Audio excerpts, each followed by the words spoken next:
is inspired by Luke chapter 2, the first 10 verses, which we have read this evening. Luke chapter 2, verses 1 through 10, is I have a modern day parable. A parable is a story that has a moral lesson to it, written by an amateur parable writer. So let me read his words. A Christmas Eve parable inspired by Luke chapter 2, verses 1 through 10. This is what the parable is. It was a cold December evening in Layton, and Maria's heart was as heavy as the winter sky. Pregnant, jobless, and on the verge of eviction, she felt the weight of her circumstances pressing in on her. Every breath seemed a prayer whispered into the void. Lord, do you see me? Maria's troubles had not gone unnoticed. A former coworker, Beth, had seen her struggle. Quietly, she added Maria's name to the prayer list at Layton Hills Baptist Church. As Thanksgiving passed, the name Maria lingered in the hearts of the adult Sunday school class, especially as they studied the Christmas story in Luke chapter 2 and sang hymns of joy and hope. In the scriptures, they saw another young woman in trouble. Mary of Nazareth, a humble, betrothed teenager who carried the Son of God within her. Heavily pregnant and far from the comforts of home, Mary had no place to rest but a stable where her child, the Savior of the world, was born. The members of the Sunday school class reflected on this story with fresh eyes. Mary's quiet faith and God's provision in her hour of need resonated deeply with this Sunday school class. Could they truly sing, "Joy to the world, the Lord is come," while a modern-day Mary struggled in their own community?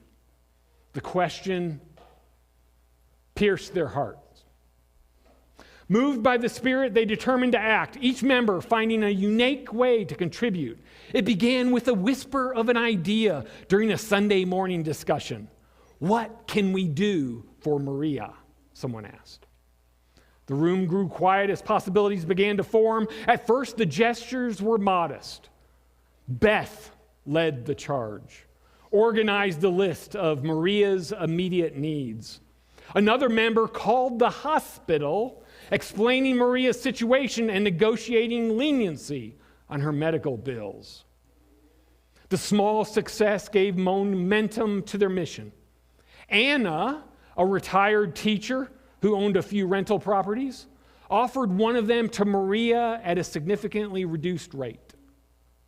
"I've been blessed," Anna said simply, "and it's time to pass it on." These acts of kindness sparked a cascade of generosity. A few men from the group volunteered to clean and paint the rental house, preparing it for Maria and her baby. Others collected funds, pooling enough to cover essentials like diapers, formula, clothing, crib. One member who worked at a local grocery store donated gift cards to ensure Maria would have enough food for the coming months. A seamstress in the congregation stitched baby blankets and tiny little outfits, the cute ones, pouring love into every little detail. Even the children of the church joined in, creating handmade cards with verses from Luke chapter 2, eager to welcome Maria into their church family. The small beginnings grew into something extraordinary. The Sunday school class recognized that this was no ordinary act of charity. It was a response to the gospel they believed. Just as God had provided for Mary in her hour of need, they wanted Maria to feel the tangible love of Jesus through their efforts. They prayed over every step, asking God to guide their actions and provide for Maria's needs in ways they couldn't never imagine. By the time their plans were complete, what had started as a few acts of kindness had blossomed into a collective outpouring of grace.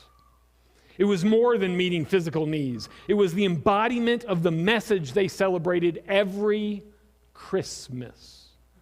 The arrival of Jesus, Emmanuel, God with us, who came to bring hope and healing to a broken world.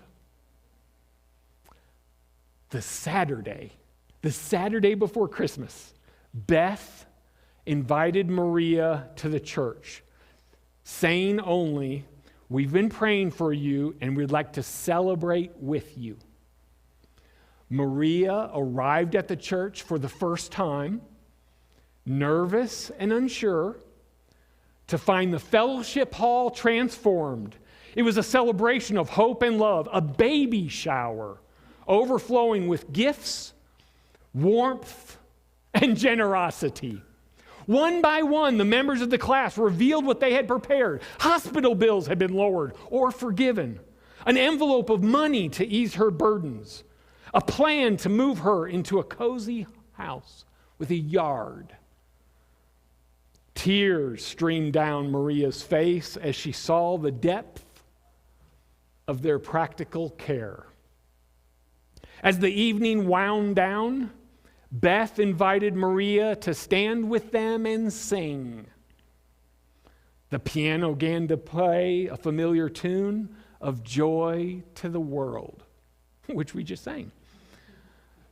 Though her voice trembled at first, Maria joined in, and for the first time in years, she felt hope rising within her. Joy to the world, the Lord is come. Let earth receive her King. Let every heart prepare him room, is how the hymn goes. That night, Maria saw the truth of Christmas. The birth of Jesus was not only a moment in history, but a living reminder that God's love reaches into the darkest of nights. Like the shepherds in Luke chapter 2, Maria found herself surrounded by the good news of great joy. And like Mary of old, she treasured these things in her heart. The church's love had prepared room in her life for hope to dwell. A reflection of the Savior who was born to bring light to all the world. On Christmas Eve, like this one, Maria's soul rested, cradled in the truth of Emmanuel, God with us. The joy she had sung about was no longer just a hymn, but a reality. The heavens rejoiced. And may it be a reality for us, and the heavens rejoice. A Christmas Eve parable from Luke chapter 2, Maria.